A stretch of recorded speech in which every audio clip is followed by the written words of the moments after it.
The US Open is supposed to be a place of dreams, a place where fans, both young and old, come together to witness the magic of tennis and maybe, just maybe, experience a moment they will carry for the rest of their lives.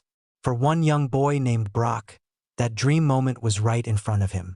After Polish star Kamil Majcrak's hard-fought victory, the player did something truly special. He walked over to the stands, spotted Brock, and handed him his match-worn cap. A signed keepsake, a treasure for a lifetime. The boy's face lit up with joy. It was a memory being written right there on the court of the US Open.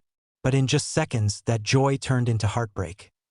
Because in that very moment, a man who was nowhere near supposed to be part of the story stepped in. That man was identified as Piotr Surek, a millionaire CEO from Poland. In an act that stunned everyone watching, he reached in, snatched the cap from Brock, and quickly stashed it away in his partner's bag. The stunned silence of the crowd quickly turned into outrage online. The video spread like wildfire, with people asking the same question. How could a grown man rob a child of such a special moment? The internet didn't hold back. Comment sections and social media exploded, calling Surek heartless, selfish, and even the most hated man on the internet. People compared his actions to bullying, and many said they had never seen anything so disgraceful in the world of sports fandom. And the more people rewatched the video, the angrier they became.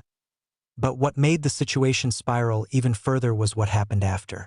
Instead of apologizing, instead of expressing any kind of remorse, a statement surfaced online attributed to Surek himself. In that statement, he did not back down. He doubled down. He allegedly said that life is first come, first served. That he was simply faster. That if someone else wanted the cap, they should have been quicker.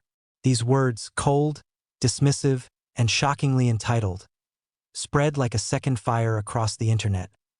The reaction was instant. Many couldn't believe what they were reading. People were already furious over the original act, but to hear him justify it by reducing a child's heartbreak to some kind of race, to a too slow, too bad situation, left fans stunned.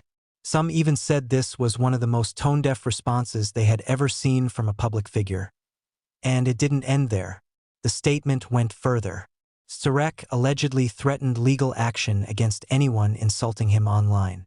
He warned that all slander, insults, and negative comments could be taken to court. It was a response many described as arrogant, hostile, and completely detached from the spirit of the sport and the emotions of a little boy whose magical moment had been stolen in broad daylight. But here's where the story gets even more dramatic. As the backlash grew, people started to dig deeper. Was this statement even real? Was it truly from Surek himself, or had it been fabricated, maybe even staged? Some outlets began to question the authenticity. The fact was, Surek had already deactivated his official social media accounts. The posts that appeared surfaced on platforms where anyone could write anything. One post even claimed to be from his wife, defending him, while another seemed to express remorse.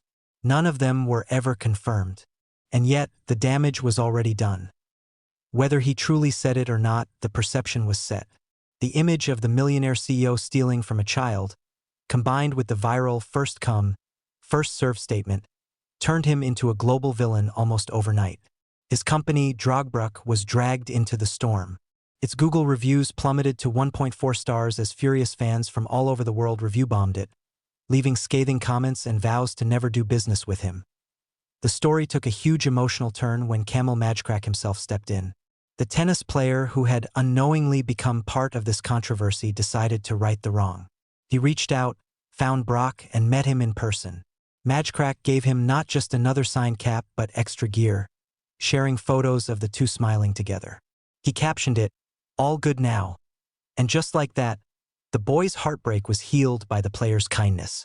That moment went viral too, but this time for all the right reasons. People praised Majcrak for his compassion, for understanding that sometimes sports are about so much more than winning or losing. They're about moments that inspire and lift the human spirit. And yet, the shadow of what Surek had done still lingers. It remains one of the most bizarre and infuriating stories to ever come out of the US Open.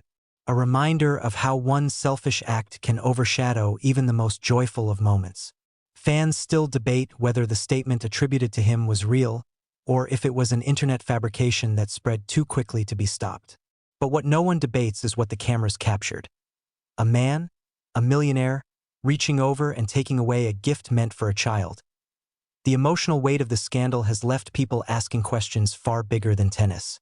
About entitlement, about decency, about the way adults should protect, not rob, the joy of children. The world saw not just a hat being stolen, but innocence being stolen. And that's why the video continues to burn across social media with millions of views and endless comments of outrage. In the end, maybe the most powerful part of the story is the contrast. On one side, a millionaire CEO who became a symbol of greed, arrogance, and entitlement.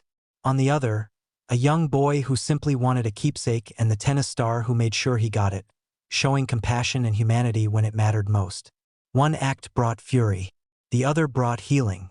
And together, they tell a story the sports world will not forget for a very long time. The US Open has always delivered drama, but rarely drama like this.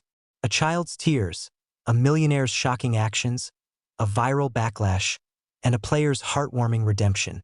It is a reminder that in the world of sports, the real stories aren't always written on the scoreboard. Sometimes they're written in the stands, in the moments of heartbreak and healing, in the choices people make when the cameras are rolling and the world is watching.